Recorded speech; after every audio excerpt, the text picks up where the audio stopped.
Góðan daginn, kæru landar. Ég er brjálaður og ég trúi að þið séu það líka.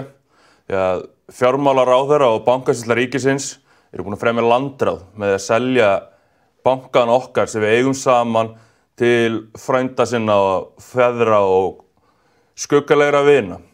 Krafa okkar í ljósi mála er mjög sanngjörn. Bjarni og stjórn bankasýslunar á einfaldlega að segja að sér. Það er sanngjarnt því að réttilega ætti þetta fólk að vera á leiðinni í fangelsi. Þeir eru búin að svíkja land og þjóð eiga ekkert lengur að gera í íslenskri pólitík. Nú er tímabært að við sýnum að okkur er alvara með það sem við meinum. Við ætlum að moka þessu fólki úr sínum fínu stólum og við ætlum að leyfa fólkinu í landinu að ráða sinni framtíð.